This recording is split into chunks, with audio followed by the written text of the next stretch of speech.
Good morning students.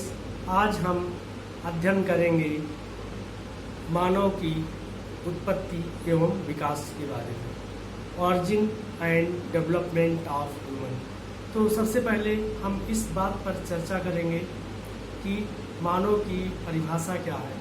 तो अब बहुत से विद्वानों ने मानव की परिभाषा अलग अलग दी है, लेकिन 1778 ईस्वी में बेंजामिन फ्रैंकलिन ने मानव को औजार बनाने वाले प्राणी के रूप में परिभाषित किया है। Man is a tool making animal. तो पुरातत्व की यही परिभाषा सर्वाधिक मान्य है, जिसमें मानव को एक औजार बनाने वाला प्राणी के रूप में चित्रित किया गया है।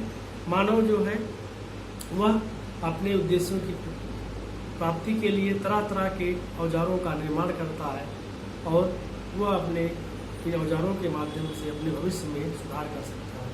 ये औजार सेट एंड रेगुलर पैटर्न, ये औजार सेट एंड रेगुलर पैटर्न के आधार पर काटने छाटने के कार्य में प्रयुक्त होने वाले औजार हैं।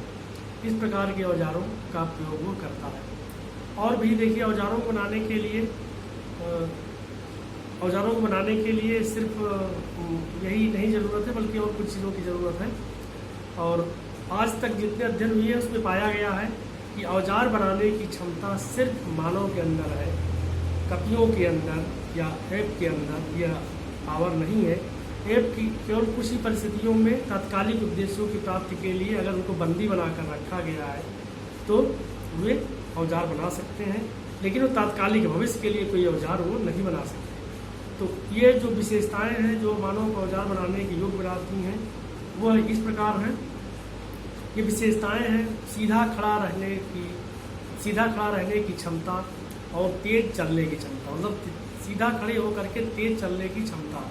यह जो कैपेसिटी या पावर है यह कपियों के अंदर नहीं है, एप्स के अंदर नहीं है, ये सिर्फ मानव के अंदर है। और दूसरी जो एबिलिटी है वह है अंगूठे और किसी एक उंगली के सहारे से किसी वस्तु को अच्छी तरह से पकड़ना। ये भी जो योग्यता एबिलिटी है मानव के पास ही है। तो इन सबसे भी अधिक बढ़ के आगे क्या है, आँखों, मस्तिष्क और विभिन्न अंगों को आपसी तालमेल। जो आँख है, मस्तिष्क है और विभिन्न अंग हैं, उनका आपसी तालमेल मानव ही सर्वाधिक परफेक्ट तरीके से कर सकता है। इसलिए मानव उसी प्राणी को कहा गया है। और भी है, त्रिबिंबदर्शी दृष्टि होना चाहिए।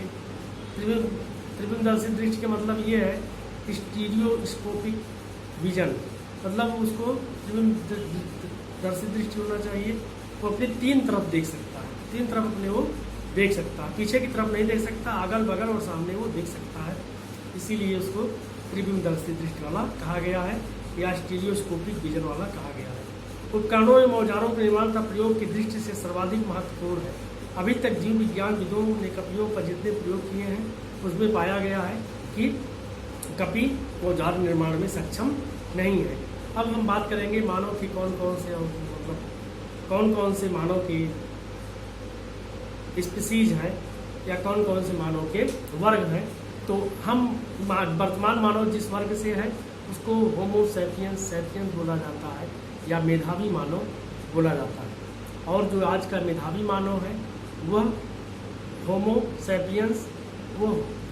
सैपियन जो है होमोनिड परिवार का एकमात्र जीवी सदस्य है। जो होमोनिड परिवार था उसका एकमात्र जीवी सदस्य है आज का मानव होमो सैपियंस।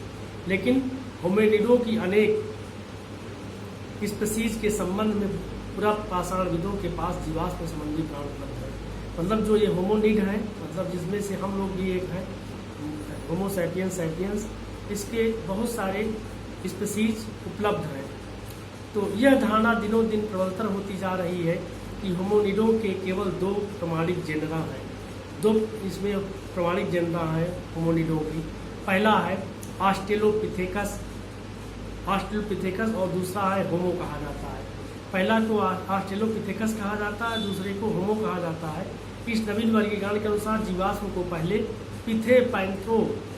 पिथेकैंथ्रोपस जीनस के अंतर्गत वर्गीकृत किया जाता था, लेकिन अब इसको होमोजीनस के अंतर्गत इसको वर्गीकृत किया गया है।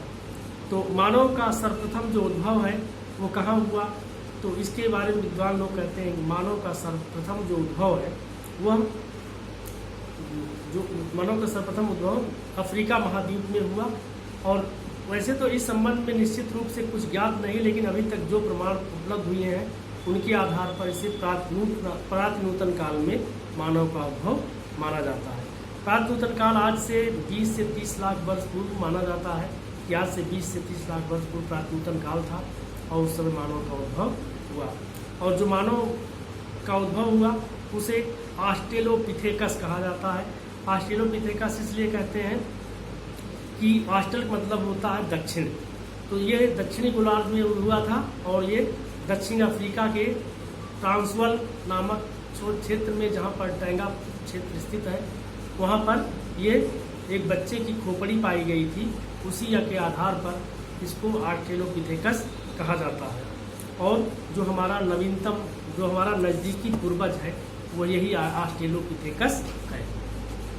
ये जो ऑस्ट्रेलोपिथेकस है ये हमारा नज़दीकी पूर्वज है, एकदम नज़दीकी पूर्वज है। इसकी खोज 1924 ईस्वी में नवंबर माह में रेमंड डार्ट नामक एक विद्वान ने टोंगा नामक जगह पर जो कि ट्रांसवाल क्षेत्र में दक्षिण अफ्रीका में है, वहाँ पर एक बच्चे की खोपड़ी पाई गई थी। इसी के आधार पर इसको ऑस्ट्रेलोपिथेकस कहते हैं। तो धन्यवाद, आज इतना ही, आगे और चर्चा करेंगे बाद में।